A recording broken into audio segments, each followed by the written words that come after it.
तो अब मैं निकल रही हूँ बेटी को लेकर के कैंप की ओर। उसका कैंप लगा हुआ है और वो बहुत एक्साइटेड है। हालांकि मेरा मन आज बिल्कुल भी नहीं था घर से बाहर निकलने का, लेकिन कुछ नहीं कर सकते।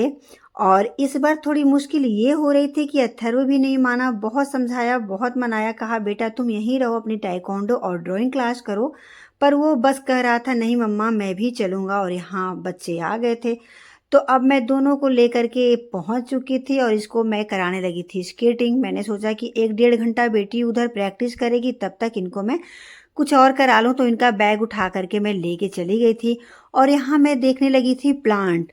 ये गुड़हल का है, तो मुझे ऐसा लग रहा था कि ये कुछ अलग है, तो उसके मैं जड़ों को देख रही थी कि उसमें क्या दिया गया है, कैसे हो रहा है।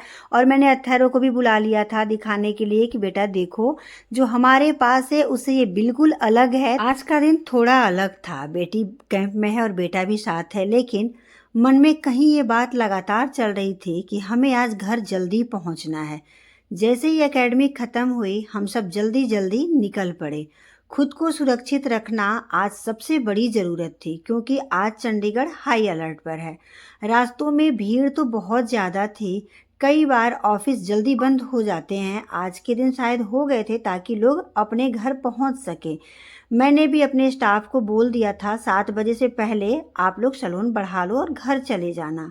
भगवान की कृपा से हम सब सही सलामत घर पहुंच गए। घर आते ही सबसे पहले मेन स्विच ऑफ किया, क्योंकि कहा गया था शाम को लाइट्स बंद रखे, मॉक ड्रिल होगी, सायरन बजेगा। और अब हम सब गैलरी में खड़े हैं, हर एक आवाज़ पर ध्यान दे रहे हैं, थोड़े चुप थोड़े सजग। मन में बस एक ही बात है, भगवान सबको सुरक्षित रखे, हम सबकी रक्षा करें और ये अलर्ट सिर्फ एक अभ्यास बनकर ही रह जाए, असलियत ना बने। तो आज का दिन कुछ ऐसा रहा, पूजा में शांति, जिम में एनर्जी, बच्चों के साथ भाग दौड़ और फिर शाम को सतर्कता भरा सन्नाटा। कभी मुस्कान कभी चिंता, लेकिन हर पल में बस एक ही भावना रही, परिवार के लिए, अपनों के लिए और इस जीवन के लिए शुक्रगुजारी। भगवान सबको सुरक्षित रखें। कल फिर एक नई शुरुआत के साथ मिलते हैं।